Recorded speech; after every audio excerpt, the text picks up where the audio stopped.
Hello and welcome once again to the Fair Game podcast, We Love You Football. I'm Graham Miller, and in this episode, we'll be talking to someone who's a household name.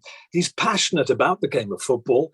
He's a lifelong Everton fan, even though he was brought up on the outskirts of Manchester. And one of his political successes earned him the nickname King of the North. He's been, amongst other roles, the Secretary of State for Culture, Media and Sport, and he's twice stood for the leadership of the Labour Party. He's the current mayor of Greater Manchester. He is, of course, Andy Burnham. But before we start our conversation about all things football, it's been a busy time for Fair Game with the recent launch of the Fair Game Index. So, as usual, let's first get the very latest news from the Fair Game CEO, Niall Cooper.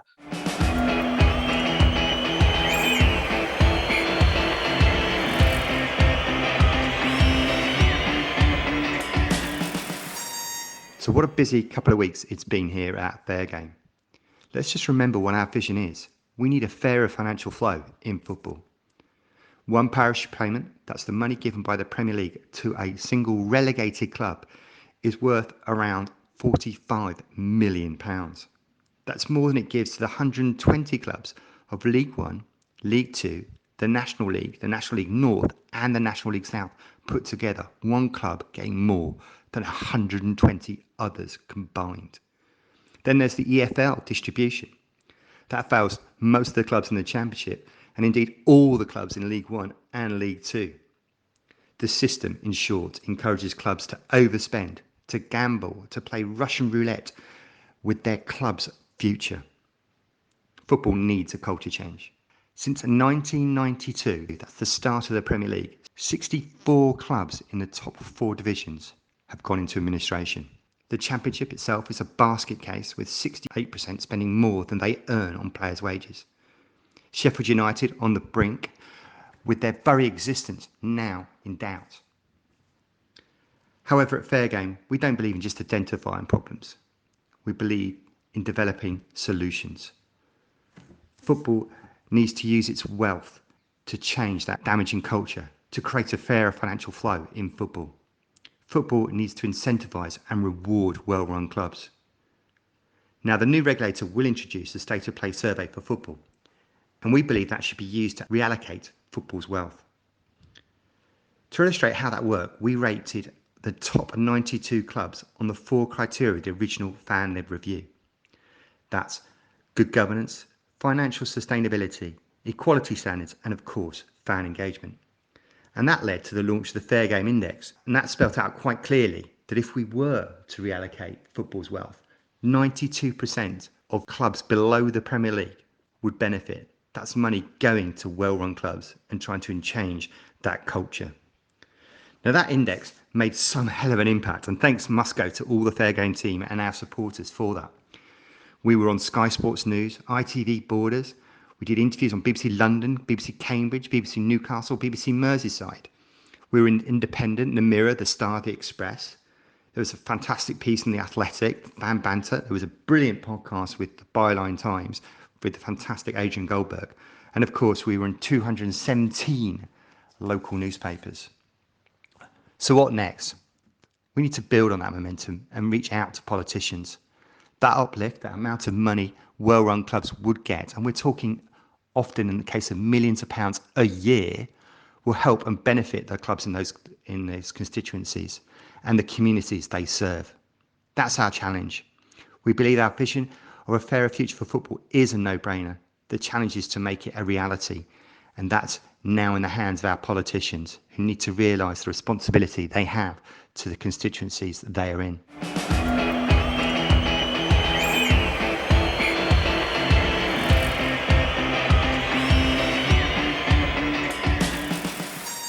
Niall, thank you very much. So, Andy Burnham, welcome to We Love You Football. Now, thanks, Graham. If football was run properly, well, Fair Game, it wouldn't need to exist. What are the main challenges in your view? And really, what can be done to help turn the tide?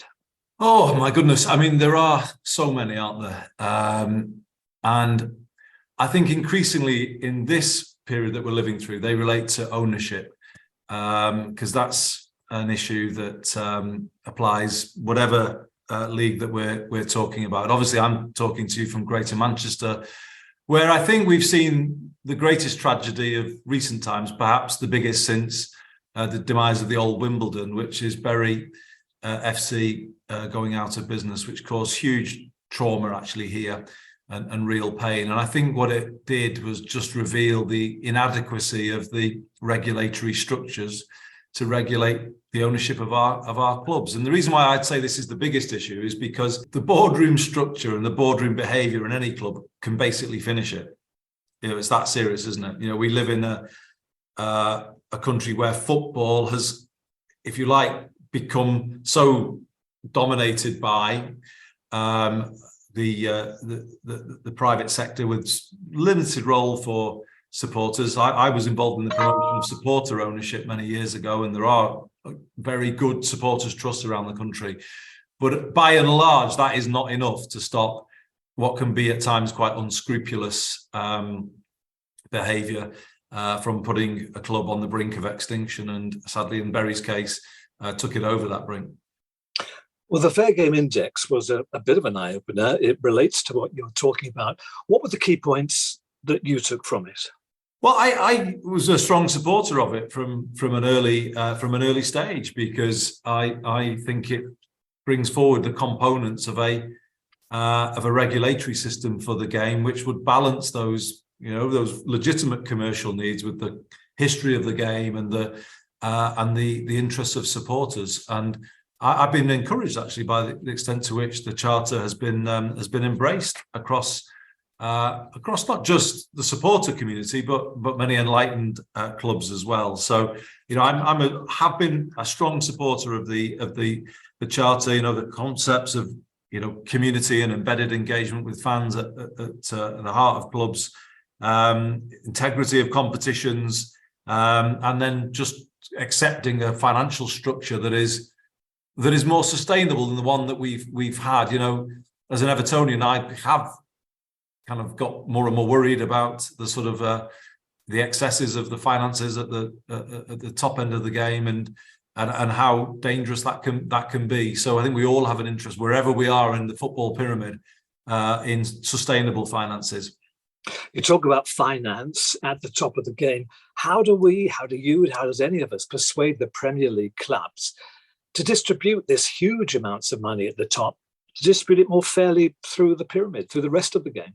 Well, I did once persuade them about that fact, which was in 1998 when the Premier League was challenged by what was then called the Office of Fair Trading, because the Office of Fair Trading claimed that the Premier League was acting as a cartel and therefore was inflating the cost of football on television to the TV consumer. And I said to the Premier League at the time, you have to demonstrate why the arrangement that you've got is in the public interest. And through those discussions around the OFT challenge at the time, we achieved a couple of things. One was a commitment to as fair a redistribution within the Premier League as could be achieved, and a sort of closing of the gap between the bottom of the Premier League and the top of the Premier League, but separately that the Premier League would also make a contribution to grassroots football, 5% redistributed to the grassroots. And I kind of fear that over time, though those arrangements have kind of stood the test of time to a degree, the Premier League needs to be brought back to why they were given dispensation to carry on selling collectively at the time. And it's because they need to show that there's a benefit to the wider game of operating in that way. And they do need to adhere, in my view, to that American principle of guaranteeing even competition by ensuring that fair distribution of resources. The TV product suffers when the Premier League becomes too unequal from top to bottom. And I get the sense at the moment, Graham, that the argument that was won a generation ago needs to be won again as to why the Premier League should still operate as a collective, overseeing the benefit of the whole game rather than just the individual benefit of some of the members of the Premier League. Well, you're right, of course, and they need to have their arms twisted. Is this where the football regulator comes in? Is that perhaps the answer we're looking for to do what you've just been hoping for? Definitely. I mean, I was one advocating for it way back when, in the days of the late 90s, when I was involved with the Football Task Force. As culture secretary in the 2000s, I made the same case. And actually, it's great that it's coming through, and credit to Tracy Crouch for the fan-led review that has paved the way for it. I just hope both the main parties commit to it and bring through a regulator that has real teeth and actually deals with, I think, something of a conflict of interest in the way we've tried to regulate football in recent decades. And that is the Premier League and the Football League, I think, have often found it hard to separate their role as being a champion of some of the clubs who are their members and the regulator of those clubs. And I think it will actually help them, as everybody, in just separating that regulatory role more clearly and making it more independent. So let's not water this down, is what I would say. Come on, Parliament, stay the course here. Put in place an independent regulator for football. As the finances of the game become ever more complex and ownership in the Premier League becomes, really bound up with overseas interests that can bring new issues to Premier League football, I think we need a strong regulator that can understand international finance, that can have strong standards of probity around what's right investment and what isn't. And I think the game needs this independent regulator now, because some of these financial challenges and these ownership challenges have got too big for the game. So what sort of teeth should the regulator have, in your view? Well, it should have, obviously, for a start, the teeth to ensure the fit and proper person test is a real one. I think that concept was first put out in the days of the Football Task Force, and it was introduced, but never in a way that I think met what was intended. This was a much weaker measure than was originally proposed. So I think, first off, a fit and proper persons test, but allied to that, a regulator, I think, should have scrutiny of how a club is proposed to be taken over. Again, I'm talking to you from a city region where we saw a leveraged takeover, which has led to a situation where a huge amount of money has been taken out of that club and indeed out of the game. And I think we need to not just regulate who takes over a club, but how clubs are taken over in the future, so that we always preserve the good of the game alongside, let's be fair, legitimate commercial interests. But there are points where those commercial interests become not legitimate and excessive, let's say. So who should this regulator be? Should it be somebody from outside the game completely? Well, I mean, that would be obviously a decision for Parliament, really, and I don't know how much it might define the criteria for the role of the regulator or the role of the regulatory board. But obviously you would want somebody that kind of knows the game, cares about the game. And I think it's really important that it is somebody that has a demonstrable affiliation to the pyramid as a whole, not just to the game at the very highest levels. It's got to be somebody who cares about the fabric of English football, the heritage of English football. That is what I would want to see in any independent regulator. Do you have anybody in mind? Anybody fits that bill? Oh, there are plenty of people around, I think, who can demonstrate those credentials. I'm probably not going to throw a name out here today and create an issue for them. But no, I think there are those people are out there. I know plenty of people who successful in politics or in business or in other walks of life, but who've got a really deep passion for the game. And I do think that, for me, is the most important thing. I rubbed shoulders with lots of people in football over the years, and particularly as the game became more commercial, it was almost as though that sort of what people could say rose-tinted view of football was kind of was denigrated, and you had to be a kind of business sort of acumen was the thing that was prioritized above all else. Well, I'd say no to that. I think care for the game at all levels is what matters most, and therefore you regulate for the best interest of everybody, not just for one part of the game. That, to me, would be the single most important quality of any regulator. You talk about rubbing shoulders with so many people in the game. You've held various posts, the Football Task Force, you founded Supporters Direct. You were involved, as you say, in a group to help clubs like Oldham. it's challenge after challenge after challenge. Is there a fear that this regulator is doomed before he or she even starts the role? No, I don't think so. Actually, I feel, if I'm going to be more positive, because sometimes I can be a bit of a doom monger about football and it's all going wrong. I actually think football has got more right than it's got wrong in the 20 or so years, 25 years now, actually, since I was involved in the football task force. I think in that early stage of the Premier League, there was a bit of a rush for money. And I think the supporters were in many ways disregarded and marginalised. And there wasn't any real concern of their considerations. Ticket prices soared in that period. There was no discussion of away ticket prices and why there should be particular help given to away supporters. I think things have improved, actually. I think there is much more consideration of the supporter voice within clubs. I think obviously the women's and girls' game has improved immeasurably. I like the stance that English football has taken on discrimination of all forms, and particularly embodied in the current England manager.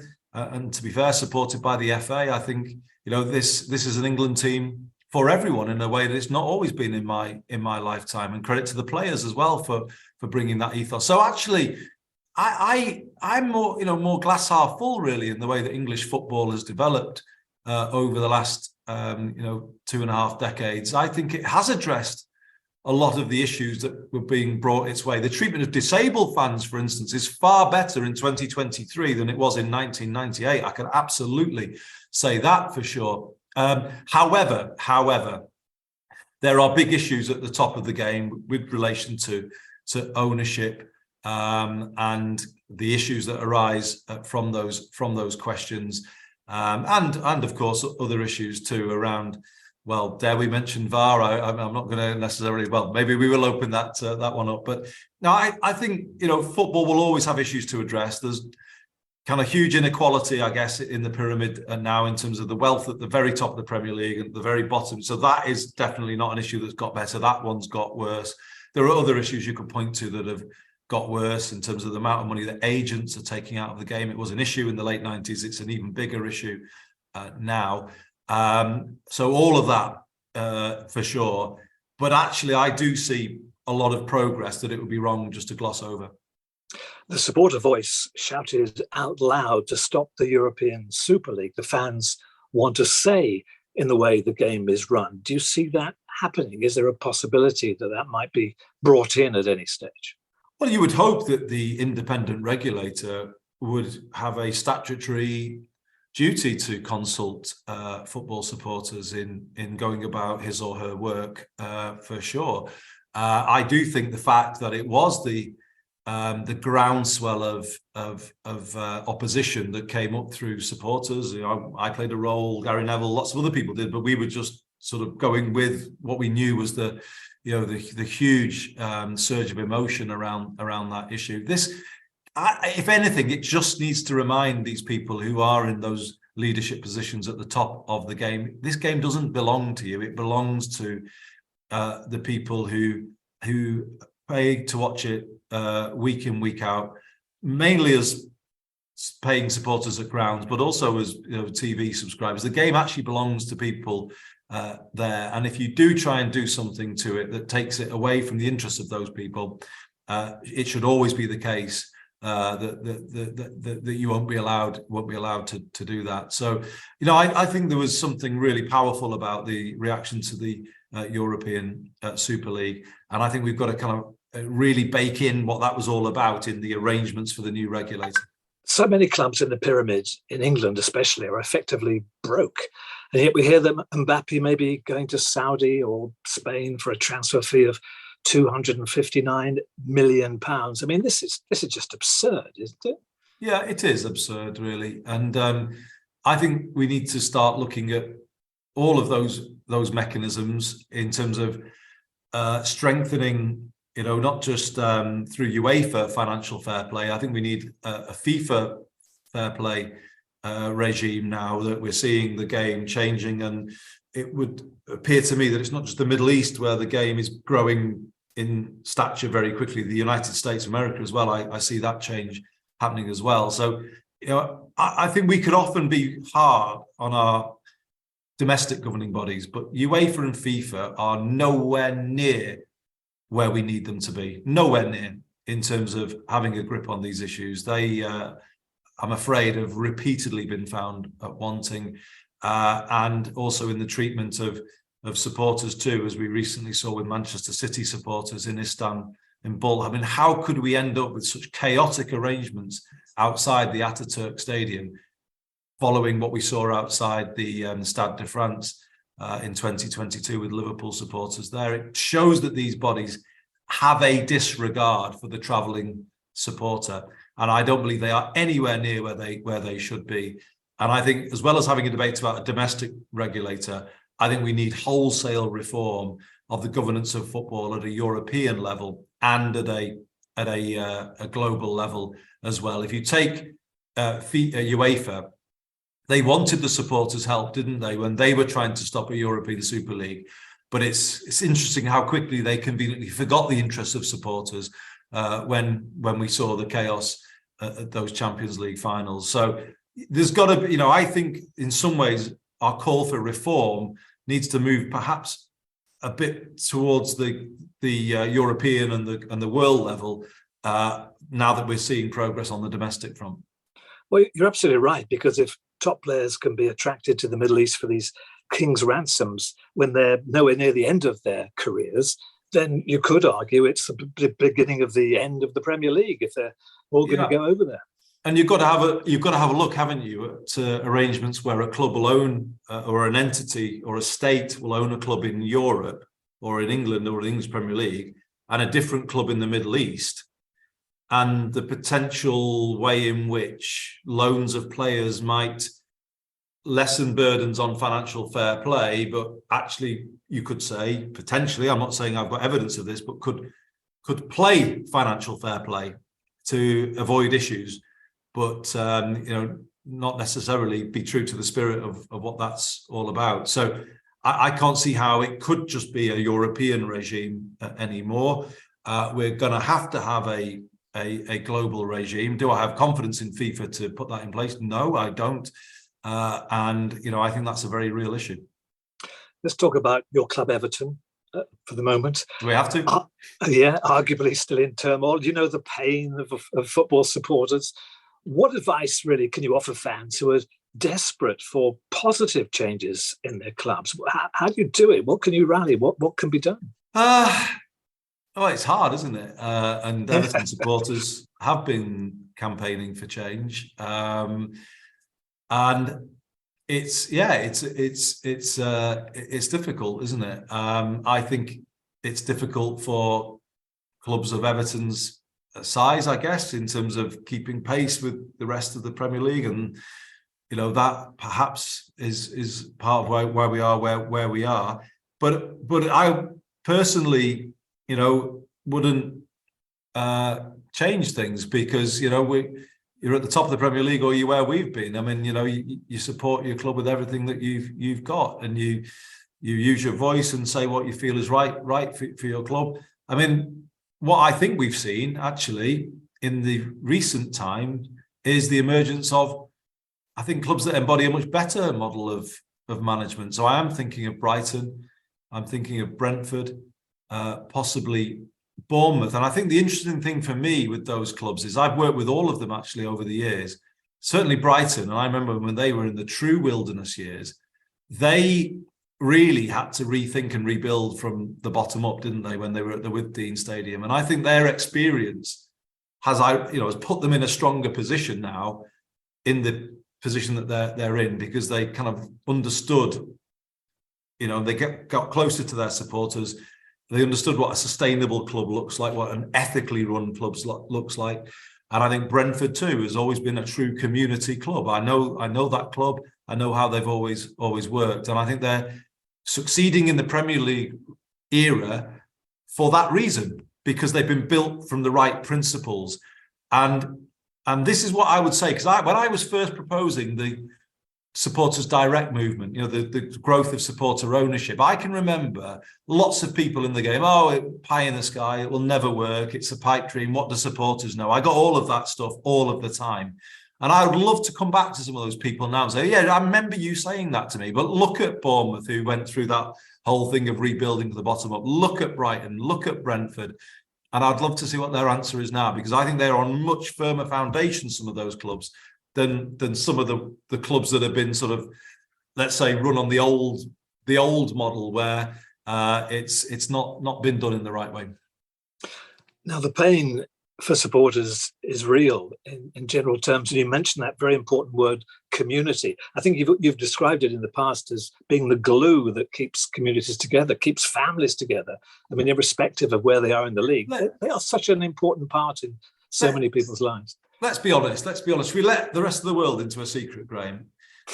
This is the way I see it anyway, and I think a lot of other football fans see it the same way. You know, when everyone says, well, why do you go all the time? And what's so good about it? You know, we need to let people into a secret that when you get to our age, it's not the football, is it? It's an excuse to go to the pub with your family and friends every weekend, isn't it? That's basically what it is. It's an excuse to get out of the house and get together, isn't it, with the people that you love and the people that you've grown up with. And then there's the football, isn't there? And that always doesn't cheer up your day, does it? Because there can often be, I often have the experience of the early part of a match day being great, actually, really positive, everyone laughing, brilliant. And then the second half of it, less so, let's put it that way. The football intrudes and then the day goes downhill. But the point I'm making is football is that great unifier, isn't it? It is that family glue. It's that friendship glue. It's that social glue. There's nothing like it, is there? Nothing at all in modern society. I don't see any institutions actually that kind of unify people quite as football does, in a highly emotional way and in a way that almost reconfirms your identity. You know, obviously being an Evertonian, that ironically happens in the relegation battle. You know, you have that sort of, it's quite, I don't know, it's kind of reaffirming in a funny, negative kind of way of what you're all about and why you do it and why you care. And football does that in a way that perhaps for many of us religion doesn't, or trade unions, or they don't have the same power as they used to, sadly. But football does, and for that reason, it is a great social force, and long may it be so. Indeed. Now, you've had an experience that most football fans can only dream of. You turned out on the pitch against Everton in a pre-season friendly. It was a while ago, I'll give you that. But what was that like? I mean, you must have dreamed of that sort of thing. It was incredible, actually. So I was newly elected as the MP for Lee. And we had a club called Lee RMI at the time, who'd relocated from Horwich, and I was doing my best to try and help them because Lee is a rugby league town, really, and they were struggling. And I said to them, well, I know David Moyes a little. I'll see if he'll bring over an Everton team for a pre-season friendly. And the then manager said, "Oh God, could you? That would be great." I said, "Yeah, but on one condition." I'm playing. So it was that, it was that outrageous. That was pure politician behavior, that, isn't it? You do them a favor, but you put you're building a little perk for yourself in the clause. But yeah, I got a couple of minutes run out at the old Hilton Park. It actually was 1-1, believe it or not, which would be typical Everton, wouldn't it? 1-1 with Lee RMI. But the scorer of the Everton goal that day was a young Leon Osman. Right. Who had not broken through to the first team. So I remember that game very vividly for that. I got on and I think I had a very poor header that was easily picked up by the keeper, but that was my only touch of the ball, I think I remember. But yeah, that was a special experience. Last question. We're on the cusp of a new season as we record this podcast. How optimistic should we be for the future of the game? I think we should be optimistic, but always realistic. As I said before, Graham, I think some things have really moved forward. I think we saw a rampant commercialism in the early days of the Premier League, and I think it has been tempered to some degree now. I think the supporter voice is stronger and it's heard more than it used to be, and hence those sort of seismic changes to the game of the kind that the European Super League represented are kind of far less likely to happen than they would have been. The creation of the Premier League in many ways, should have been a proper consultation with supporters. It never was. So I think we can be optimistic about those things. I think we have to be realistic about ownership, but regulate it. I think that's what we've got to do. We can't turn back the world and the tide, can we? English football is the dominant kind of league around the world, and there's something to be proud of in that. But it brings issues that need to be dealt with, and they will not be dealt with through the current regulatory structures. We have to have an independent regulator. It has to have real teeth and real clout if it's to be able to manage these ownership issues in the game. And then the last one I would touch on would be that whole question of redistribution right throughout the pyramid. The Premier League needs to be reminded that it got that dispensation to work in the way that it did all those years ago from the Office of, well, the Restrictive Practices Court ruled in their favour because of its ability to redistribute resource to the rest of the game. And I think it's in danger of forgetting that. And I don't just mean the grassroots, I do mean making sure there's a healthy championship, a healthy League 1 and 2. There's enough money in English football now to keep everybody healthy. And as we see in the lower reaches, clubs are really, really struggling, and the inequality is huge. So there are definitely big issues, big structural issues that need to be addressed. But as we go into the 23-24 season, as I contemplate the really, really hard prospect of seeing Goodison Park in its last days, which I can't tell you how emotional that makes me feel, that we're going to our last games now and potentially our last full season at Goodison Park. And that makes me feel very mixed emotions about the 23-24 season. However, all of that in mind, I'm still going into it glass half full rather than glass half empty about English football, and particularly glass half full about Mr. Sean Dyche, who seems to be bringing some good common sense back to Everton Football Club. So maybe, just maybe, we will have a slightly less stressful season than we've had in the last two. Andy Burnham, thank you so much for your time. It's been, a fascinating conversation. If you've enjoyed it, do please subscribe to the Fair Game podcast. You can find it on all the usual channels, and we're even on TikTok. I'm Graham Miller. The producer is Ian Beach. Thank you for listening, and until the next edition of We Love You Football, it's goodbye for now.